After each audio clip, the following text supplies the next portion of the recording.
Good morning class. Today we are going to discuss about conductors and insulators.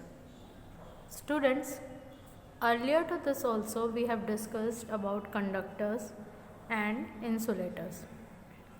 But before going through them, we will see how the charges are generated as we are studying chapter 8, that is static electricity.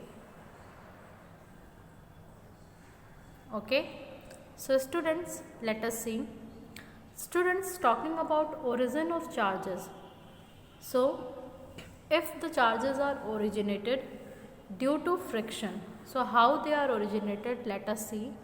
When two objects are rubbed mutually, okay, both the objects get charged. जब हम दो object को mutually रब करते हैं तो वहाँ पे क्या होता है, दोनों ऑब्जेक्ट्स में चार्ज जनरेट होता है. ठीक है, और दोनों चार्ज जो जनरेट होते हैं वो क्या होते हैं, अपोजिट काइंड ऑफ चार्जेस होते हैं. ठीक है, वो दोनों चार्जेस कैसे होते हैं, अपोजिट तरीके के चार्ज होते हैं लेकिन इक्वल अमाउंट में.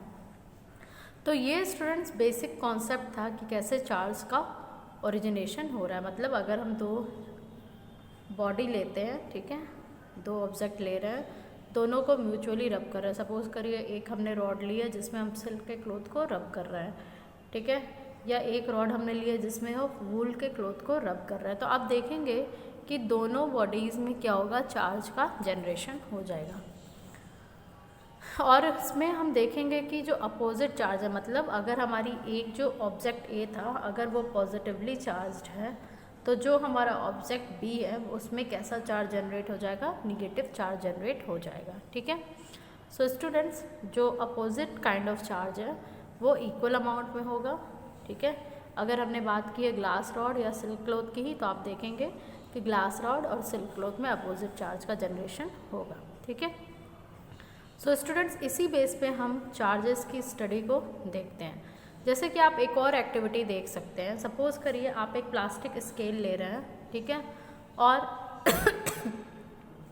पेस्ट कर रहे हैं एक पीस ऑफ फनल या फिर वूल को ही उसके एक एंड पे. ठीक है, अब स्टूडेंट्स आप जब इसको दूसरे स्केल से रब करेंगे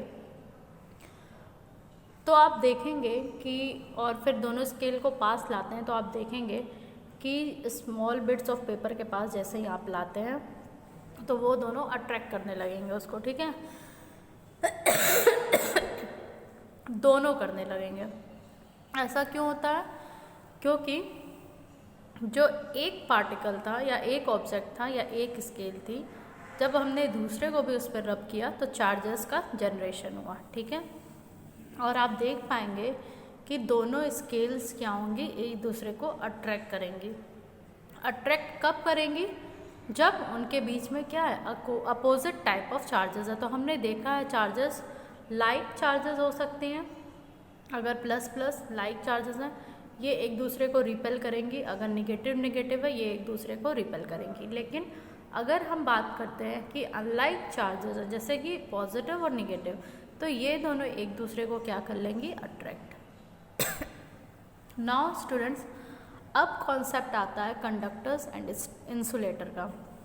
तो हमने पहले भी देखा था कि ऐसे सब्सटेंस जिसमें कंडक्शन होता है, मतलब जिसमें इलेक्ट्रिसिटी का कंडक्शन हो सकता है, इलेक्ट्रॉन्स की मूवमेंट होती है, उसे हम कंडक्टर्स कहते हैं. जिनमें नहीं होती उन्हें हम इंसुलेटर्स कहते हैं. तो स्टूडेंट्स, कुछ सब्सटेंस होते हैं जिसमें चार्ज जो होते हैं वो इजीली मूव करते हैं और कुछ में नहीं होता है. तो ऐसे मटेरियल्स जिसमें चार्ज इजीली मूव कर सकते हैं, मतलब कि इलेक्ट्रिक करंट फ्लो हो सकती है इजीली, उन्हें हम क्या कहते हैं, गुड कंडक्टर्स. आप यहाँ देख पा रहे हैं, they are called as good conductors. और अगर हम बात करें ऐसे मटेरियल्स की जिसमें चार्जेस फ्री नहीं होती हैं मूव करने के लिए, basically charges are not free to move, charges free ना हो मूव करने के लिए, उन्हें हम क्या कहेंगे, इंसुलेटर्स. ओके, तो यही सारे कॉन्सेप्ट थे स्टूडेंट्स कंडक्टर्स और इंसुलेटर्स के.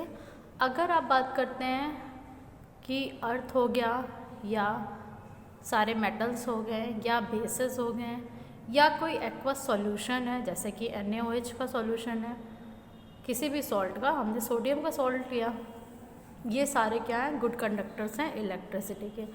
वहीं पे स्टूडेंट्स अगर हम बात करें इंसुलेटर्स की, तो आप जानते हैं पहले से ही, जैसे कि पेपर हो गया या फिर प्लास्टिक हो गया, ये सारे क्या हैं, हमारे इंसुलेटर्स हैं।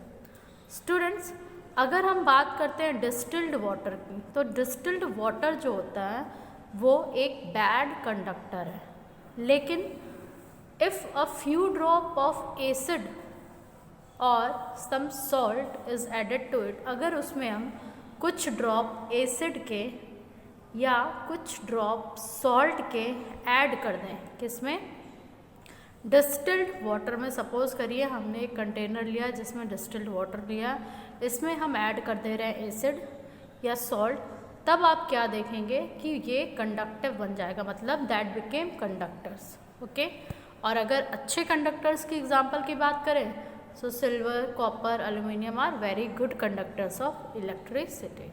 सो students, this is all about today's lecture. Thank you class.